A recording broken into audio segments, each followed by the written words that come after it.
आप सबके लिए एक चैलेंज, हंसना बिल्कुल भी मत।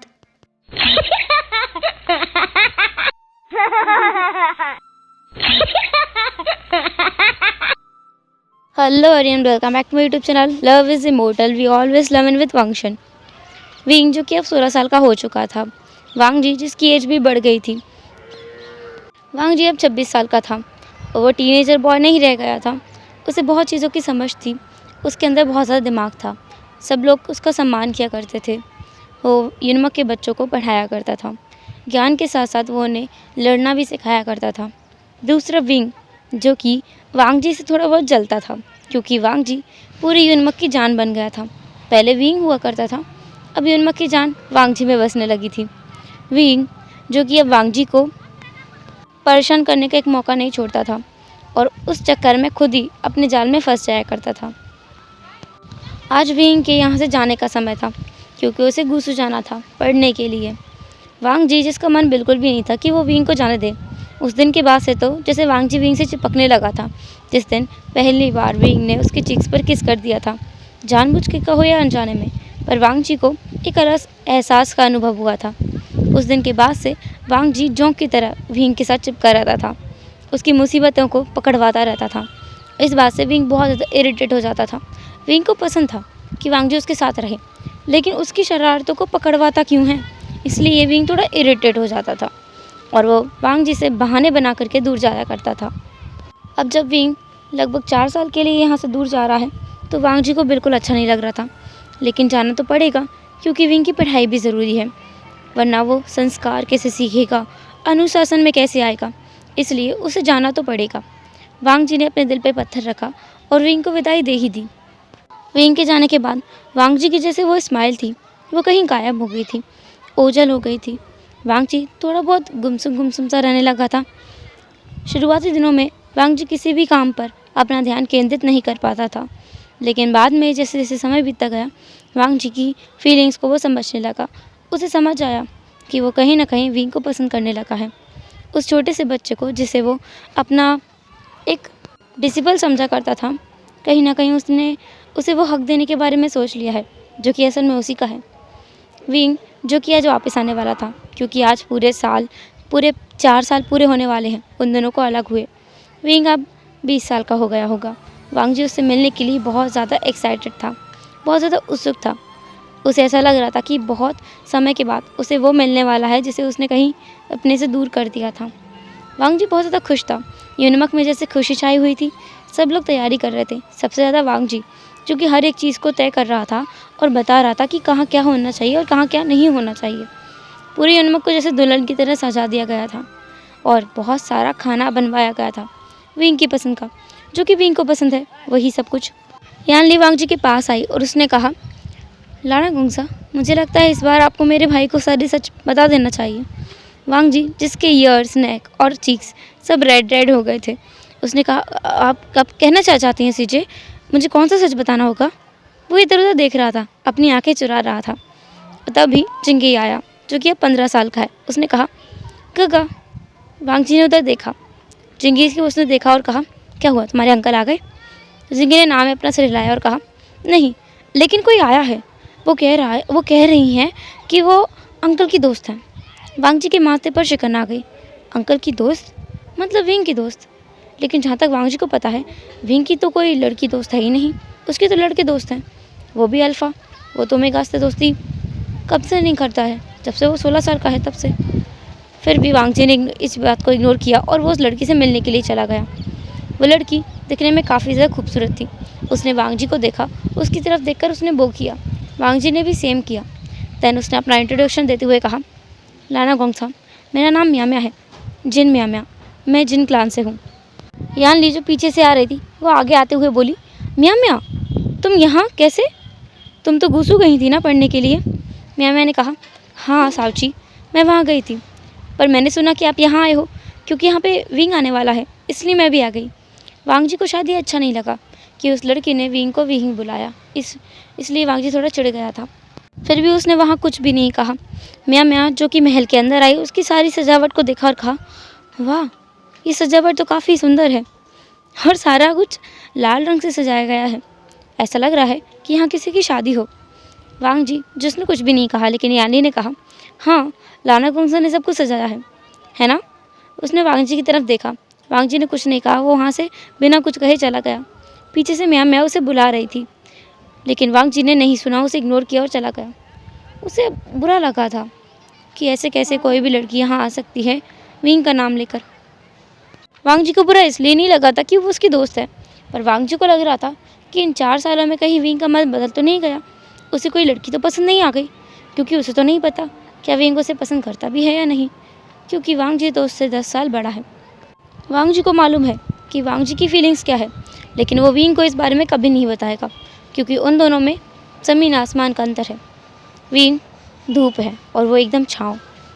विंग अगर बसंत का मौसम है तो वांग जी शिशिर का, ऐसा वांग जी का मानना है। विंग वो फूल है जो हमेशा खिला रहता है, और वांग जी का मानना है कि वांग जी वो फूल है जो हमेशा से मुरझाया हुआ है।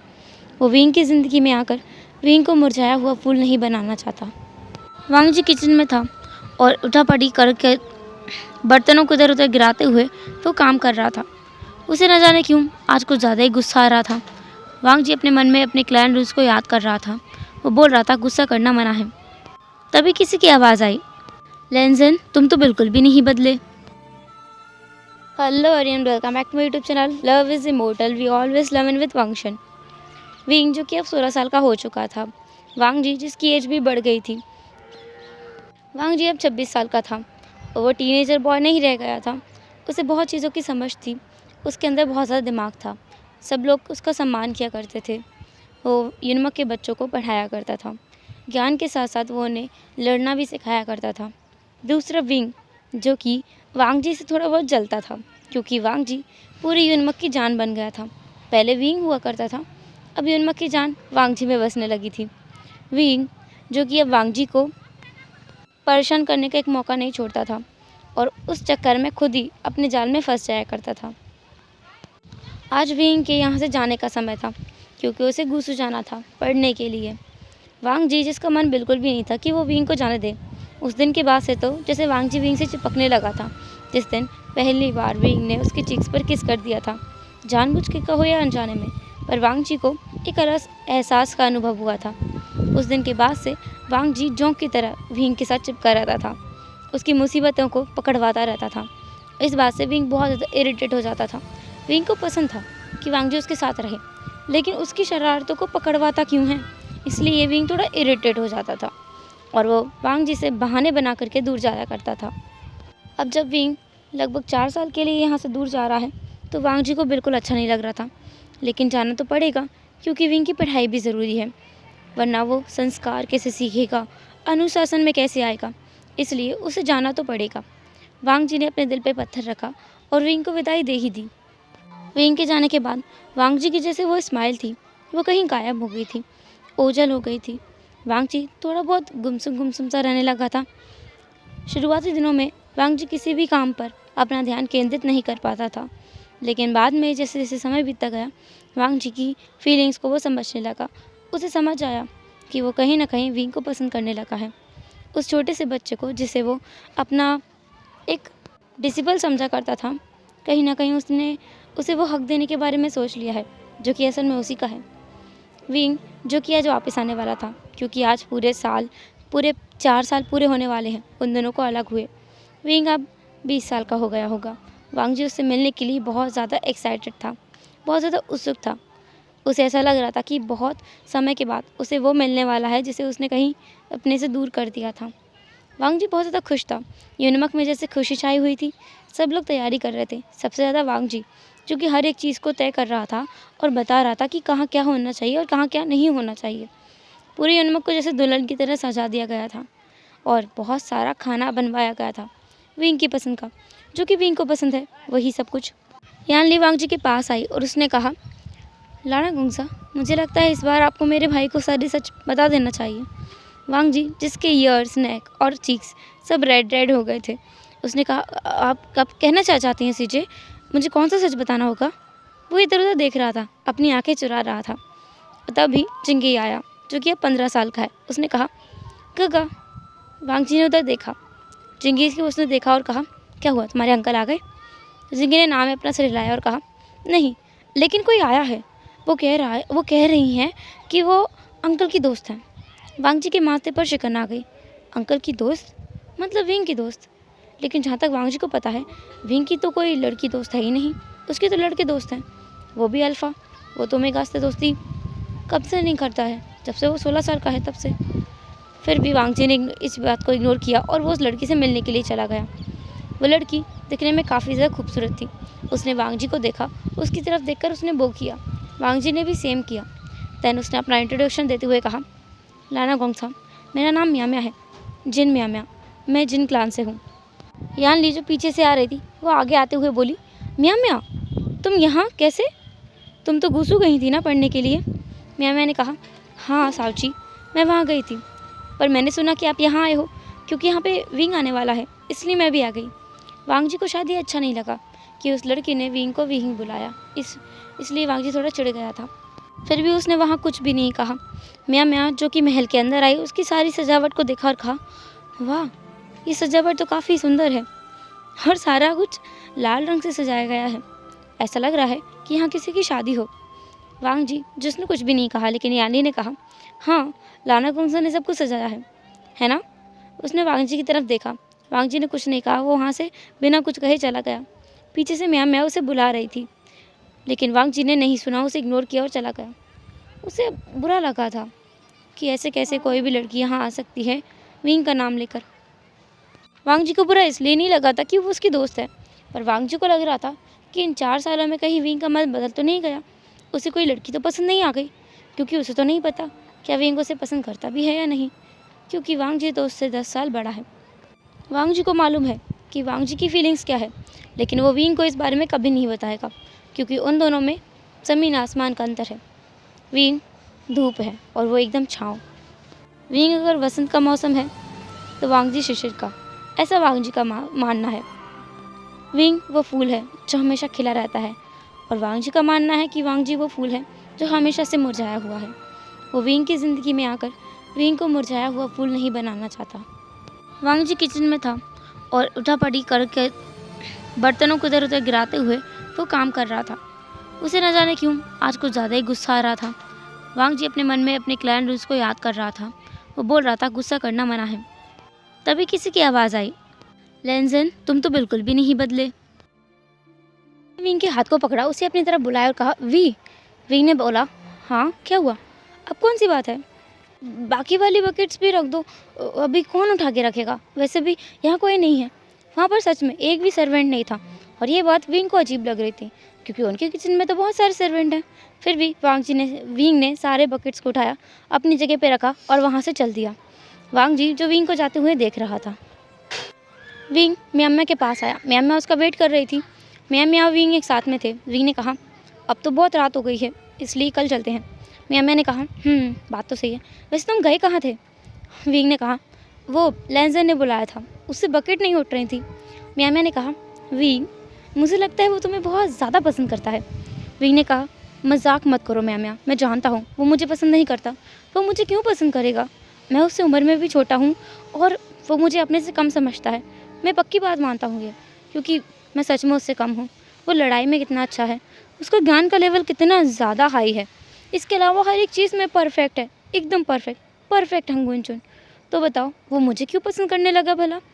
मियाँ मैंने कहा, नहीं विंग, वो तुम्हें पसंद करता है, तुम मानो या ना मानो, और मैं तुम्हें ये बात साबित कर सकती हूँ। विंग ने कहा, अच्छा कैसे? मियाँ मैं विंग के करीब आई, उसके गले में हाथ डाला और कहा, विंग, हम लोग कितने टाइम से रात में बाहर नहीं गए हैं, क्यों ना आज चले? विंग शॉक में था कि ये तो उसे साबित करने वाली थी ना, कि क्या नौटंकी कर रही है। विंग जो कि मेमा को थोड़ा दूर हटाने वाला था, तभी उसे आवाज़ आई, विंग। विंग जो कि मेमा को दूर हटाया पीछे मुड़ा, वहाँ वांग जी खड़ा था। वांग जी जिसका चेहरा लाल पड़ा हुआ था। विंग को लग रहा था कि शायद सर्दियों की वजह से लाल पड़ा हुआ है, पर विंग को कहाँ पता कि वांग जी का चेहरा इसलिए लाल है क्योंकि उसे बहुत ज़्यादा गुस्सा आ रहा है मियाँ के ऊपर। ऐसे कैसे वो उसके हस्बैंड के गले में हाथ डाल सकती है? वांग जी विंग के पास आया और कहा, तुम्हें सोना चाहिए, वैसे भी हमें को कल सुबह जल्दी उठना है। विंग ने कहा, जल्दी? पर क्यों? वांग जी ने कहा, तुम आज ही वापस आए हो और माँ तुमसे मिलना चाहती हैं, इसलिए चलो जल्दी सो जाते हैं। उसने विंग का हाथ पकड़ा और वहाँ से खींचते हुए ले गया। विंग तो शॉक में था कि इसे क्या हुआ है। फिर विंग ने भी कुछ महसूस किया कि बात तो सही है यार, वांग जी म्या म्या से जेलस है, इसीलिए ही मुझे उससे दूर रख रहा है। विंग जो कि एक तिरछी स्माइल कर रहा था, वो अपने कमरे में गया और जाकर के बेड पर जाकर सो गया। उसने सोचा कि सुबह वांग जी को तो मदद से खाना पड़ेगा, अगर वो उसके लिए फील करता है तो बोलता क्यों नहीं है। और विंग कन्फर्म भी होना चाहता था कहीं वो कुछ गलत तो नहीं समझ रहा है। वांग जी जो कि बहुत ज़्यादा गुस्से में था, वो बाहर खड़ा था अपने रूम के, वहाँ पर जैसे बुत बना खड़ा था। वहाँ पर कोई भी नहीं था आसपास। कुछ सैनिक थे जो कि वांग जी को ऐसे देख रहे थे। सैनिकों को भी समझ आ रहा था कि ये हो क्या रहा है। पूरे किंगडम में ये बात सबको पता है। विंग को भी कहीं ना कहीं लगता है कि वांग जी उसे पसंद करता है, पर जब तक वांग जी उससे बोलेगा नहीं, विंग उसे एक्सेप्ट करने का ढोंग नहीं करेगा, बिल्कुल भी नहीं करेगा। विंग के मन में ये है कि वांग जी उसे खुद से बोले। विंग नहीं चाहता कि वो उसे फोर्स करे, वो वांग जी को अपने साथ रखने के लिए फोर्स करे। विंग अपने रूम में सो गया। मॉर्निंग में जब विंग जागा तो उसके गेट पर बार बार नॉक हो रहा था। विंग ने जाके दरवाज़ा खोला, वहाँ पर म्या म्या खड़ी थी। म्या म्या ने विंग की तरफ विंग किया और कहा, विंग आज हम लोग घूमने चलते हैं और देखते हैं तुम्हारे वांग जी का रिएक्शन क्या होता है। विंग ने कहा, ठीक है, रुको मैं तैयार होकर आता हूँ। म्या म्या को उस रूम से निकलते हुए वांग जी ने देख लिया था। उसके गुस्से का पारा तो ऐसे चढ़े जा रहा था कि ये लड़की सुबह सुबह विंग के कमरे में कर क्या रही थी। वांग जी जो कि विंग के कमरे में बिना नॉक किए ही आ गया। उस टाइम पर विंग जो कि बाथरूम जाने वाला था नहाने के लिए, इसलिए उसने अपने सारे रोब्स को निकाल दिया था। वो बस वहाँ पर अपने ट्राउजर्स में खड़ा था। वांग जी ने विंग को ऐसे देखा और देखता ही रह गया। वो ये भी भूल गया कि उसे मुड़ जाना चाहिए। विंग ने वांग जी को देखा कि वांग जी उसकी बॉडी को देख रहा है। विंग के फेस पर एक तिरछी स्माइल थी। उसने कहा, नोबल हंगुन जिनको मेरी बॉडी इतनी पसंद है कि मुझे घूर घूर कर देख रहे हैं, क्या तुम मुझे ट्राई करना चाहोगे? वांग जी ने तुरंत ही अपना सर पीछे घुमा लिया। उसने कहा, शिमलेस, और वो वहाँ से चला गया। विंग जिसकी हंसी छूट गई, उसने वांग जी का रिएक्शन देख लिया है। विंग कंफर्म होता जा रहा था कि वांग जी उसे पसंद करता है। विंग जो कि तैयार होकर के बाहर आया। बाहर उसने ब्रेकफास्ट टेबल पर देखा कि वांग जी बैठा हुआ है, बाकी सब भी बैठे हैं। विंग वांग जी के पास की सीट से निकलते हुए म्या म्या की सीट के पास जाकर के बैठ गया। विंग जिसने म्या म्या से कहा, हाय। म्या म्या ने भी कहा, गुड मॉर्निंग विंग, तुम कैसे हो? विंग ने कहा, म्या म्या हम सुबह ही तो मिले थे। मैडम यू जिन्होंने विंग की तरफ देखा और कहा, सुबह? सुबह कब? विंग ने कहा, वो म्या म्या को मैं पूरा यूनमक घुमाने वाला हूँ, इसलिए वो मेरे पास आई थी कि मैं उसे घुमाऊँ। वो यहाँ किसी को नहीं जानती, मैं ही उसके साथ जाने वाला हूँ। मैडम यू ने आगे कुछ भी नहीं पूछा। वांग जी के मन में था कि वो मैडम यू से कहें, इनको पूछो और रोक लो इनको, यहीं जाने मत दो इन दोनों को साथ में। बाकी सब लोग वांग जी के भावों को, बदलते हुए एक्सप्रेशंस को समझ पा रहे थे। विंग खुद भी समझ पा रहा था, मेहमा भी समझ रहे थे, पर वो लोग जैसे चाहते हैं कि वांग जी खुद से इनिशिएटिव ले और विंग को बताए कि वो उससे प्यार करने लगा है। बाद में विंग और म्या म्या साथ में निकल गए। वांग जी उनके पीछे पीछे निकला। वो विंग का पीछा कर रहा था, देख रहा था कि वो लोग कैसे घूम रहे हैं। म्या म्या ने एक बार के लिए वांग जी को देख लिया। उसने विंग के कानों में कहा, विंग तुम्हें पता है तुम्हारा ओमेगा यहाँ घूम रहा है। विंग ने कहा, क्या बकवास है, वो क्लैन के कामों में लगा होगा, तुम्हारा वहम है, वो यहाँ आ ही नहीं सकता। म्या म्या ने कहा, एक काम करो, बहुत आहिस्ता से पीछे मुड़कर देखना, उन झाड़ियों के पीछे ऐसे देखना जैसे कि तुम बस सब कुछ देख रहे हो, यहाँ का नज़ारा देख रहे हो, ऐसा नहीं लगना चाहिए कि तुम उसे देख रहे हो। विंग ने कहा, ठीक है। विंग ने वैसा ही किया, उसे देखा कि वांग जी वहाँ है। विंग जो हंस पड़ा। उसने कहा, ये कब से लोगों की जासूसी करने लगा? मैंने कहा, प्यार में इंसान कुछ भी कर लेता है, कम वक्त प्यार है ही इतनी बुरी चीज़ कि जो इंसान चोरी नहीं करता वो चोर बन जाता है, और जो पुलिस नहीं बनना चाहता वो पुलिस भी बन जाता है। विंग ने कहा, क्या कहा तुमने? मैंने कहा, कुछ भी नहीं, चलो अब यहाँ से। वो विंग का हाथ पकड़ के वहाँ से ले जाने लगी और वांग जी जल बुन करके राख हुए जा रहा था कि ये उसका हाथ कैसे पकड़ सकती है। वो दोनों हाथों में हाथ डाले पूरी उन्मक में घूम रहे थे। म्या म्या जो विंग के पास आई और उसका पैर फिसलने का नाटक किया। विंग ने भी उसकी कमर को पकड़ लिया। वांग जी ये समझ रहा था कि विंग को ना ये लड़की सेड्यूस करने की कोशिश कर रही है, वो इस लड़की को छोड़ेगा नहीं, इसके खाने में मिर्ची मिला देगा और ये खा ही नहीं पाएगी, या कहे इसके बाल जला दे, कपड़े काट दे, या कुछ और करेगा, पर इसे विंग से अलग कर देगा। वांग जी वहाँ से मुंह बनाते हुए निकल गया। उसका पूरा चेहरा लाल था गुस्से में, वो जैसे गुस्से में तमतमा रहा था। फिर भी वो वहाँ वापस आया। डिनर के टाइम तक विंग और म्या म्या आ गए थे। उन्होंने कहा कि वो डिनर करके आए। वांग जी की तो भूखी मर गई थी। वो वैसे ही चला गया, अपने रूम में जाकर के सो गया। वो सोच रहा था कि वो कैसे इस म्या म्या नाम की तितली को विंग से दूर रखे। ये कैसी तितली है जो उसके फूल के आसपास मंडराए जा रही है। इस तितली को यहाँ से भगाना तो पड़ेगा, या कहो उड़ाना पड़ेगा, कुछ भी करो। उसका फूल सिर्फ उसका है, मतलब कि विंग उसका है। वांग जी मॉर्निंग में जल्दी उठा। उसने अपना ब्रेकफास्ट बनाया, विंग के लिए उसका फेवरेट खाना बनाया और विंग के रूम में चला गया। सुबह सुबह उसने बिना नॉक किए दरवाज़ा खोल दिया, क्योंकि विंग दरवाज़ा बंद करके नहीं सोया था, या कहो भूल गया होगा। वांग जी जो अंदर आया उसने देखा कि विंग बेड पर सोया हुआ है। उसका जो ब्लैंकेट है वो एक तरफ जा रहा है और विंग आधा बेड पर है और आधा नीचे है। और दूसरी बात, उसने शर्ट नहीं पहनी है, तो वो शर्टलेस था। उसकी अपर बॉडी पूरी नेकेड थी। वांग जी जिसने कुछ से कहा वो कुछ गलत नहीं सोच रहा है, वो बस वहाँ विंग को देखने आया था। वांग जी विंग के पास गया, ब्लैंकेट को लिया और विंग के ऊपर डालने लगा, लेकिन शायद उसका लक ही खराब था। वांग जी का पैर फिसला और वो विंग के ऊपर एकदम से गिर गया। विंग उस समय तक जाग गया था। उसकी आंखें बड़ी बड़ी हो गई शौक में। वांग जी उसके ऊपर था और विंग वांग जी के नीचे था। विंग ने कहा, ओहो वांग जी, तुमसे इतना भी सब्र नहीं है, तुम मुझसे ही बोल देते कुछ करने के लिए, मैं मना थोड़ी करता। वांग जी जो बहुत ज़्यादा चिढ़ गया, उसे लगा कि विंग नॉनसेंस बातें कर रहा है, उसके साथ में बेमतलब का फ्लर्ट कर रहा है, जबकि वो सीरियस भी नहीं है उसके लिए। वांग जी ने कहा, विंग तुम्हें अपने बातों पर कायम रहना चाहिए। वांग जी फिर सोचने लगा कि ये उसने क्या बोल दिया, कुछ उल्टा तो बोल दिया है। विंग जो शौक में था उसने कहा, क्या? वांग जी ने कहा, मेरा मतलब है बिना वजह फ्लर्ट मत किया करो, क्या पता सामने वाला तुम्हारी टीजिंग को सीरियसली ले ले, इसलिए सीरियस रहा करो, ऐसे हर किसी के साथ फ्लर्ट मत किया करो। विंग को ये सुनकर थोड़ा सा बुरा लगा। उसने कहा, ठीक है, तुम यहाँ क्या करने आए हो? वांग जी ने उम्मीद नहीं की थी कि विंग ये क्वेश्चन भी पूछ सकता है। उसने कहा, मैं तुम्हें ब्रेकफास्ट के लिए बुलाने आया था, ब्रेकफास्ट सब लोग इंतज़ार कर रहे हैं। विंग ने कहा, सब लोग इंतज़ार कर रहे हैं? क्या आज मैं फिर से लेट उठा हूँ? विंग ने कहा, ठीक है जाओ मैं आता हूँ। वांग जी उस रूम से भाग गया। विंग तैयार हुआ और बाहर आया। उसने देखा कि अभी तो बहुत ज़्यादा सुबह है। वांग जी इतनी सुबह सुबह उसके कमरे में गया था। विंग ब्रेकफास्ट टेबल पर पहुंचा, वहाँ पर कोई भी नहीं था।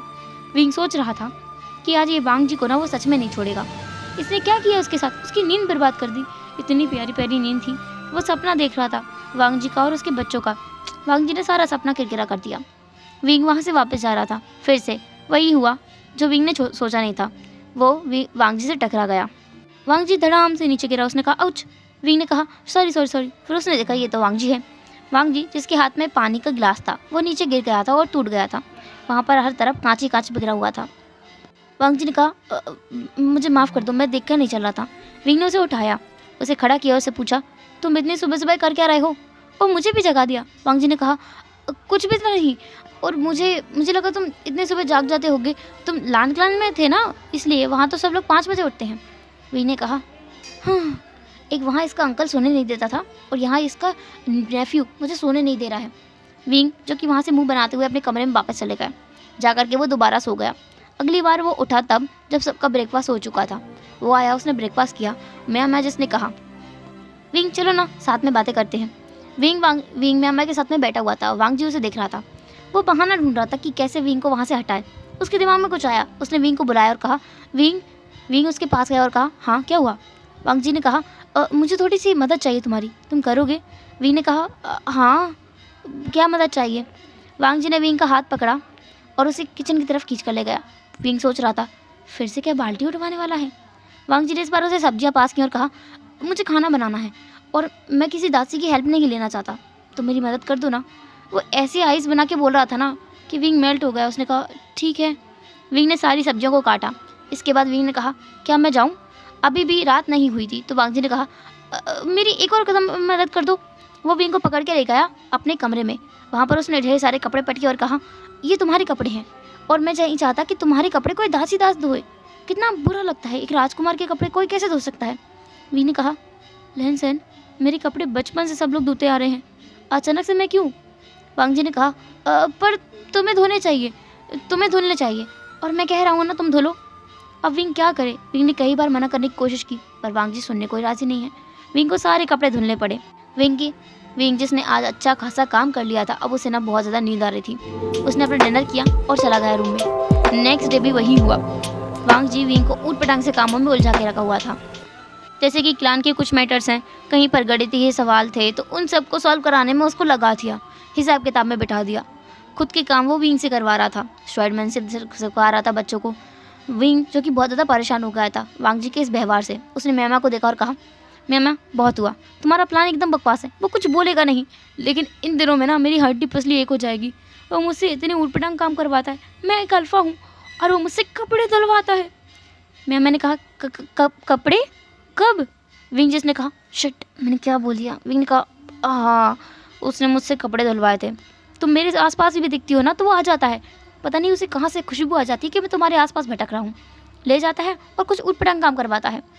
मैंने कहा एक और आइडिया है मेरे पास। वी ने कहा रहने दे देवी, तेरे आइडिया से ना भगवान बचाए। बिल्कुल नहीं। मैंने कहा अरे सुन तो, एक बहुत अच्छा आइडिया है। वी ने कहा बोलो। मैंने फिर कहा हम लोग शिकार पे चलते हैं और वो साथ आएगा। वहाँ मैं थोड़ा डरने का नाटक करूँगी, मुझे लगता है कि ये प्लान काम कर जाएगा। वी ने कहा बकवास है, वो नहीं करेगा काम और वो शिकार पर नहीं जाएगा। इतने सारे क्लान के मैटर्स हैं, वो क्यों जाने लगा। मैंने कहा अरे सुनो तो, चलो हम लोग बात करते हैं। विंग का हाथ पकड़ के म्यामा वहीं ले गई जहाँ पर वांग जी और चैंग क्लान रिलेटेड काम कर रहे थे। म्यामा ने वांग जी की तरफ देखा और कहा हम लोग घूमने जा रहे हैं, क्या कोई चलना चाहेगा। विंग ने कहा कोई नहीं जाएगा, सब लोग बिजी हैं, सब लोग बहुत बिजी हैं, हम दोनों शिकार पर चलते हैं। वांग जी की आंखें एकदम खुल गईं, उसके कान खड़े हो गए। उसने कहा शिकार पर, कौन कौन। विंग ने कहा मैं और म्यामा। वांग जी ने कहा और सैनिक। विंग ने कहा नहीं सैनिक नहीं, हम दोनों अकेले जाएंगे। कभी तो अकेले जाएं, वरना हम सैनिकों से हमेशा घिरे रहेंगे तो प्रजा के बारे में कैसे पता चलेगा और जंगल में क्या हो रहा है ये कैसे पता चलेगा, इसलिए हम लोग अकेले जाएंगे। वांग जी ने कहा पर अकेले जाने में खतरा है। वांग जी से डर था कि ये अकेले नहीं जाने चाहिए, कुछ उटपटांग हुआ तो। वांग जी इस बात से डर रहा था। विंग ने कहा अरे रहने दो। म्यामा ने कहा तो तुम चलो ना हमारे साथ। विंग ने कहा नहीं म्यामा, वो नहीं जा सकता, उसे बहुत ज़्यादा काम होगा। वांग जी ने तुरंत कहा नहीं, मुझे कोई काम नहीं है, मैं इस हफ्ते के लिए एकदम फ्री हूँ, बिल्कुल फ्री, तो मैं कहीं भी चल सकता हूँ, मैं तुम दोनों के साथ चलता हूँ। विंग जो कि उसे मुंह खोलकर देख रहा था और चैंग सोच रहा था क्या इसे काम नहीं है। चैंग ने कहा पर लैंसन तुम्हें तो आज बहुत काम है ना, तुम कहीं नहीं जा सकते। विंग जो कि बोलने वाला था कुछ, वांग जी जो कि तुरंत अलर्ट हो गया, उसने चैंग की तरफ देखा, उसके हाथ को लिया और थोड़ा सा पकड़ के और मड़ोड़ दिया और एक चिंटू भी काट ली। चैंग ने कहा आउच। विंग ने कहा क्या हुआ। चैंग ने कहा कुछ भी नहीं, कुछ भी नहीं। वो हैरानी में वांग जी को देख रहा था। वांग जी ने कहा चैंग मुझे कहाँ कुछ काम है, इस हफ्ते हम लोग बिल्कुल फ्री हैं और मैं विंग के साथ जा सकता हूँ, समझ में आया। चैंग ने कहा हाँ हाँ हाँ विंग मुझे याद है, हम लोगों को कुछ काम नहीं है इस हफ्ते, तुम लोग जा सकते हो। वांग जी मैं और विंग निकल गए शिकार के लिए और वांग जी जो कि बहुत ज़्यादा खुश हो गया था क्योंकि वो विंग के साथ जा रहा है पहली बार बाहर, बस दुखी भी था और गुस्सा था कि ये छिपकली क्यों उसके साथ जा रही है। वांग जी लिटरली म्यामा को छिपकली बोल रहा था अपने मन में। दूसरा बेचारा चैंग जो कि हैरान था, परेशान था और सदमे में था कि वांग जी ने अभी उसको चिमटी काटी। वांग जी इतनी उटपटांग हरकतें कब से करने लगा, वो तो कभी ऐसा नहीं था, एकदम परफेक्ट था ना। फिर चैंग को समझ आया ओह ये विंग के साथ जाने के लिए नाटक कर रहा था, साफ साफ बोल देता, मुझे परेशान करने की ज़रूरत थी। चैंग ने मुंह बनाया। हेलो एवरीवन, तो कैसा रहा आज का पार्ट, जो भी हो जैसा भी कमेंट ज़रूर करना और फिर मिलेंगे नेक्स्ट एपिसोड में, तब तक के लिए tata take care, bye bye, अपना ख्याल रखना।